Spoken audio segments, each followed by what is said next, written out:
డబ్బు, అనారోగ్యం, ఉద్యోగం, వ్యాపారం, అప్పులతో బాధపడుతున్నారా? మీకోసమే launch your future programme.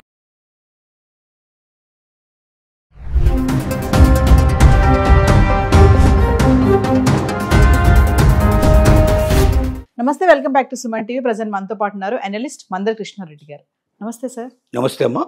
Sir, Trump తీసుకున్నటువంటి H1B వీసా నిర్ణయాలు ఏదైతే ఉన్నాయో, మరి భారతదేశంలో ఉండేటటువంటి ఈ పెళ్లిళ్ళు కూడా రద్దు అయ్యే దిశగా కూడా వెళ్తున్నాయి అని అంటే ఏం చెప్తారు మీరు? వాస్తవంగా ట్రంప్ రెండోసారి అధికారంలోకి వచ్చిన తర్వాత సంస్కరణల దిశగా వెళుతున్నాడు. తన ఎలక్షన్లో వాగ్దానం ఇచ్చిన దాని ప్రకారంగా తమ దేశంలో ఉండే వాళ్ళకే ఎక్కువగా ఉద్యోగాలు దొరకాలని, ఇక్కడ ఉన్న వాళ్ళకే అవకాశాలన్నీ కలగాలని, బయట నుంచి ఎవరైనా వస్తే వాళ్ళ వల్ల ఈ దేశానికి ఎంతో కొంత ఉపకారం జరగాలి, మేలు జరగాలి. వాళ్ళ డబ్బన్నా ఇక్కడ తీసుకొచ్చి ఇక్కడ వాళ్ళు పరిశ్రమలు పెట్టి తద్వారా కొంతమందికి వాళ్ళు ఉద్యోగ ఉపాధి అవకాశాలు కల్పించాలి.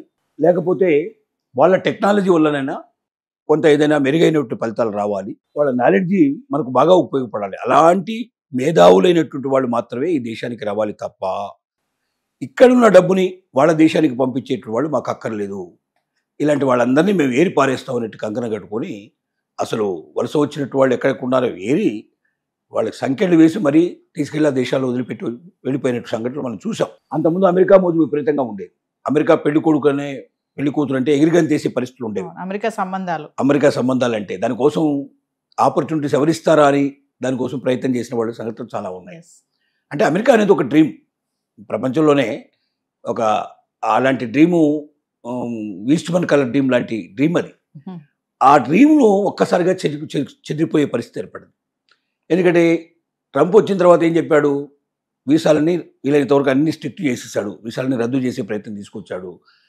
నిన్న మనం చూసినటువంటి పరిస్థితి లోపల H1B వీసాలకి $1,00,000 కట్టమన్నాడు. ముందేనేమో ప్రతి సంవత్సరం $1,00,000 కట్టమన్నాడు.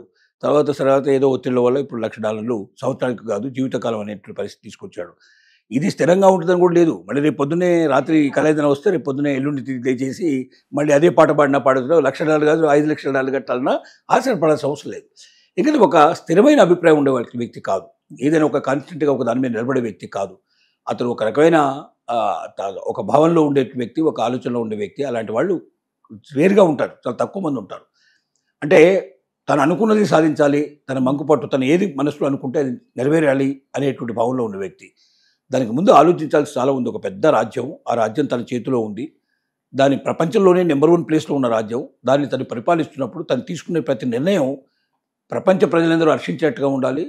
తర్వాత తన దేశ ప్రజలు కూడా అర్థించేట్టు ఉండాలి, ఈ దేశానికి మేలు జరిగేటట్టు ఉండాలి. ఇప్పుడు అసలు తీసుకున్న నిర్ణయాల్లో చాలా నిర్ణయాలు ఒక రకంగా అతనికి మంచిగా అనిపించినా కూడా ఇంకొక రకంగా దేశాన్ని చెరుపు తీసుకొస్తున్నాయి. ఆ దేశం ఉంటే ఇతరులకి చాలా ఇబ్బంది కలిగే పరిస్థితుల్లో అసలు అమెరికానా అమ్మ వద్దురా బాబు మనకు అనే పరిస్థితి ఏర్పడుతుంది సిచ్యువేషన్.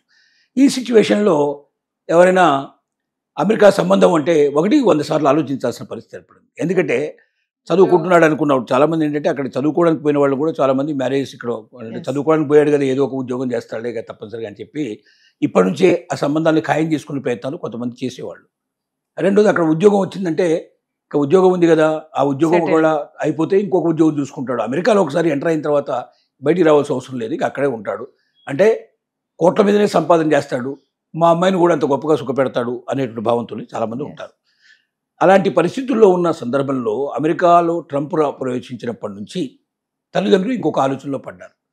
మన అమ్మాయిని కానీ అబ్బాయిని కానీ అక్కడికి మనం పంపిద్దామా అక్కర్లేదా, అక్కడ మ్యారేజ్ చేద్దామా లేదా, అక్కడ వాళ్ళతో మనం సంబంధం కలుపుకుందామా లేదా, దాని ఎంతకాలం ఉద్యోగం ఉంటుంది, ఎంతకాలం ఆ వీసా ఉంటుంది, చదువు పూర్తి చేయగలడా లేదా, ఉద్యోగం వస్తుందా లేదా, వచ్చినా ఉద్యోగం ఉంటుందా లేదా, ఇలా 100 ప్రశ్నలు వేసే పరిస్థితులు ఉంటాయి. దానికి తోడు రోజుకు ఒక రకమైన కొత్త వార్త, వారం కొత్త వార్తలు వినడం వల్ల కూడా భయం వేసే పరిస్థితి ఏర్పడింది.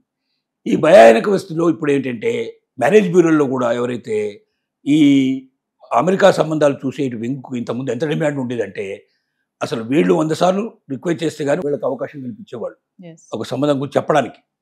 ఇప్పుడు వాళ్ళే వెంటబడి వీళ్ళు ప్రయత్నం చేస్తున్నా కూడా వీళ్ళు వినడానికి సిద్ధంగా లేనటువంటి స్థితికి వచ్చేసింది.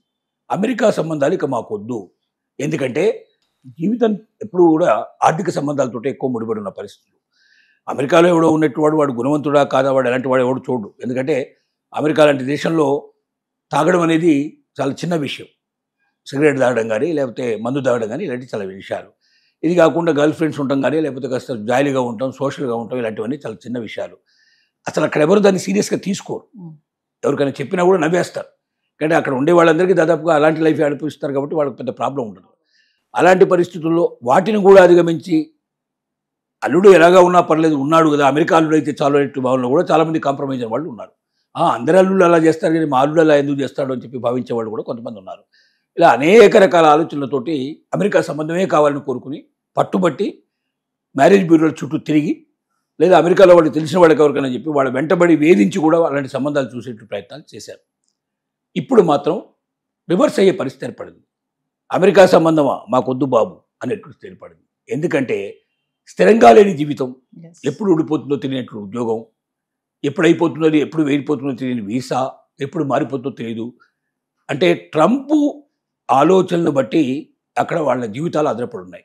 ఒక వ్యక్తి తీసుకునే నిర్ణయాల మీద ఇన్ని లక్షల కోట్ల మంది విద్యార్థి జీవితాలు ఆధారపడి ఉన్నాయి. కాబట్టి ఇలాంటి ఒక స్థిరమైన నమ్మకం లేనటువంటి వాటి కోసం మనం ప్రయత్నం చేయడం అనవసరం. ఇలాంటి దాంట్లో మనం పోయి మన అమ్మాయిను అబ్బాయిను అక్కడ రిస్క్ తీసుకునే పరిస్థితి తీసుకెళ్ళి కుదేలమైన పరిస్థితి ఏర్పడి అక్కడ ఒకవేళ మధ్యలో అన్నీ ఊడిపోతే, ఉద్యోగం లాంటివి ఊడిపోతే మళ్ళీ ఇండియాకి తీసుకురావడం అంటే వచ్చిపోయే ఖర్చులు విపరీతంగా అయిపోతాయి. ఇక్కడికి వచ్చి స్థిరపడడం కూడా కష్టమైన పరిస్థితి ఏర్పడుతుంది. దీనికన్నా ఇక్కడే ఎవరినొకరిని చూసుకొని మనం సంబంధాన్ని ఖాయం చేసుకుంటే బెటర్ అనే నిర్ణయానికి వచ్చాను.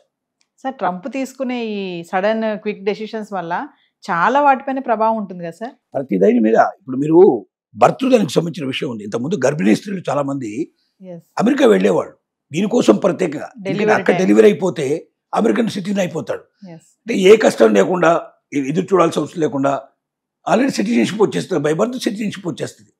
బిడ్డకు సిటిజన్షిప్ వచ్చినప్పుడు ఆ బిడ్డను చూసుకోవడానికి కనీసం 5 ఏళ్ల పాటు 10 ఏళ్ల పాటు బిడ్డ పెరిగేప్పుడు తల్లికి కూడా ఖచ్చితంగా వీసా ఇవ్వాల్సిన పరిస్థితి ఏర్పడుతుంది. Yes. ఆ వీసా ఇచ్చిన తర్వాత ఆమె వాళ్ళ సిటిజన్షిప్ కోసం అప్లై చేసుకుంటుంది. కాబట్టి బిడ్డ ఉన్నప్పుడు తల్లికి కూడా వీసా ఇచ్చేటువంటి పద్ధతులు దాదాపుగా అక్కడ ఖాయమయ్యే పరిస్థితి ఏర్పడింది. అంటే బిడ్డ పేరు మీదుగా అమెరికా లోపల స్థిరపడే అవకాశం పుష్కలంగా ఉన్నప్పుడు చాలా కుటుంబాలు ప్రపంచం అంతా వచ్చి చాలామంది అక్కడ డెలివరీ కావడానికి గర్భిణీ స్త్రీలు, కొంతమంది అయితే ఈ ఇమిగ్రెంట్స్ ఎవరైతే ఉన్న ఇల్లీగల్ ఇమిగ్రెంట్స్ ఆ దేశ సరిహద్దులు దాటి తుపాకీ దెబ్బలకు కూడా కొన్నిటికి రెడీగా నిలబడి పోయిన బతికితే మాత్రమే లోపలికి పోతేనే అమెరికాలో అయిపోతాను కదా భయంతో ధైర్యంతో అలా వచ్చిన వాళ్ళు చాలామంది ఉన్నారు. ఇప్పుడు ఏమైంది, Yes. అలా భర్తీ చేసిన వాళ్ళు ఎవడు అమెరికన్ సిటిజన్ కాదు అని చెప్పి ఒక కనపోటుతో పొడిచి పారేశాడు. దాంతో గర్భిణీ స్త్రీలు అమెరికాకు రావడం మానేశారు. Yes. ఒకటి అయిపోయింది అలాగా. ఇప్పుడు పెళ్లిళ్ళకి సంబంధించిన విషయం మనం ఇట్లా చూస్తున్నాం, ఉద్యోగాలకు సంబంధించిన విషయం అట్లా అయిపోయింది, చదువుకు సంబంధించిన విషయం అట్లా అయిపోయింది. ఇంకేముంది, ఉద్యోగం కోసం పోవాలి, చదువు కోసం పోవాలి, అక్కడ సిటిజన్షిప్ అనేది తీసుకోవడానికి పోవాలి.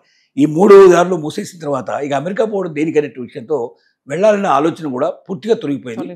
మానవ జీవితం మీద అన్ని దేశాల మీద ఎంతో కొంత ప్రభావం దీన్ని తప్పనిసరిగా పడింది. Thank you.